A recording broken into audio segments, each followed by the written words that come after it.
Assalamualaikum warahmatullahi wabarakatuh. How are you today? I hope you are always fine. Although we are in a very difficult situations, I do hope that you are always healthy and optimistic that we can conquer this condition. Okay. Today we are gonna learn about simple present tense, and let's start now. We are starting from affirmative pattern.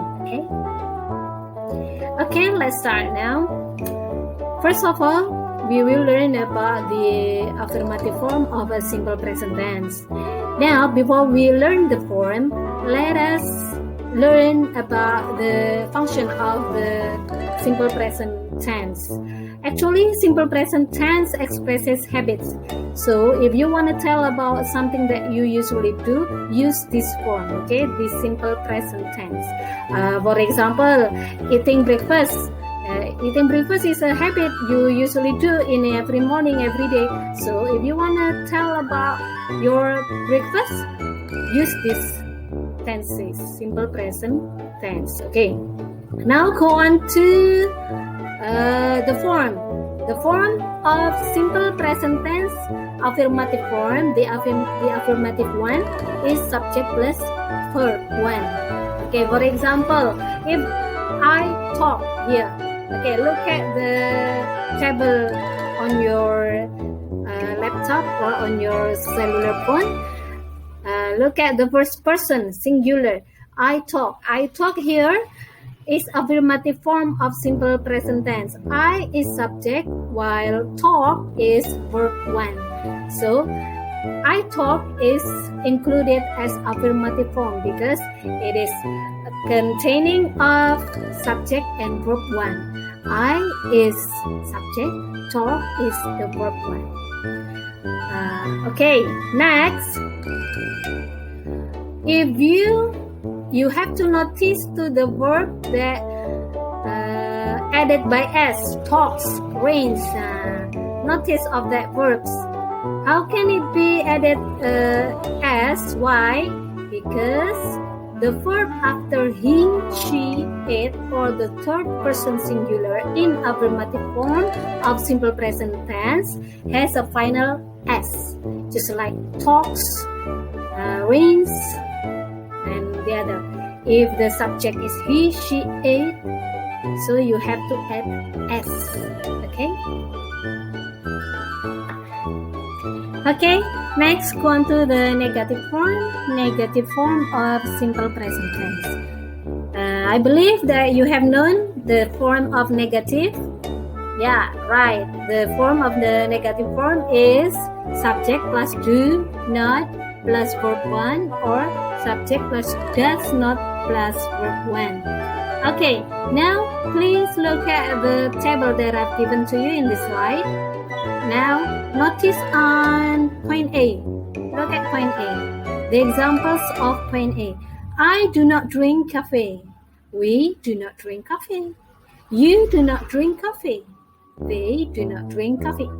Now go on to point B. She does not drink coffee. He does not drink coffee. It does not drink coffee. Okay. Can you define the difference between of them? Yeah, right.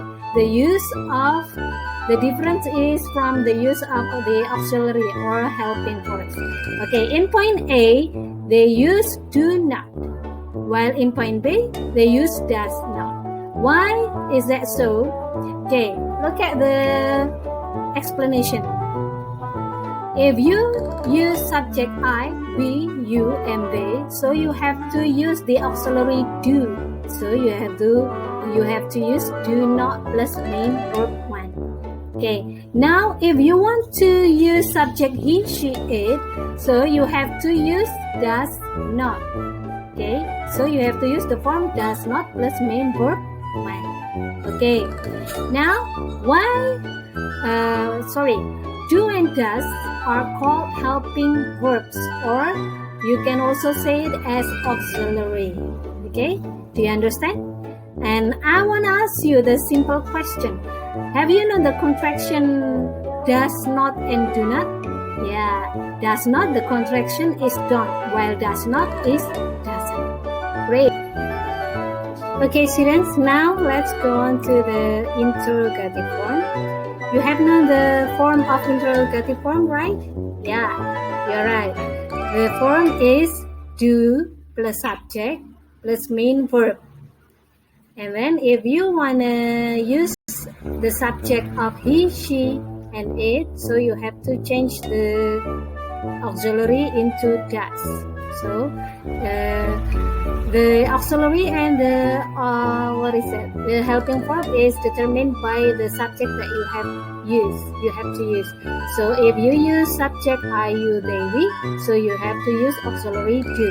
Well, if you use auxiliary he, she, it, so you have to use auxiliary does. So you have to concern about the subject that you use. Okay, now look at the table that I've given to you in the slide. Look at point A. Do you like coffee? Does Bob like coffee? Now, do is the helping verb. Okay, you. Why is it using you? Why is it using do? Because the subject is you, so you have to put do on the form. So, do you like coffee? Like is the verb when. Okay, now go on to B. Does Bob like coffee? Why on point B we have to use does? Because the subject is Bob. Bob is the third person singular, so you have to use does. Bob is the same with he, so you have to use does. Does Bob like coffee? Does plus subject plus verb one. Do you understand? Okay, students, actually this is not the end. We have to learn about the pronouns too, but I think that's all for today. Thank you for your attention and see you on the next meeting. See ya.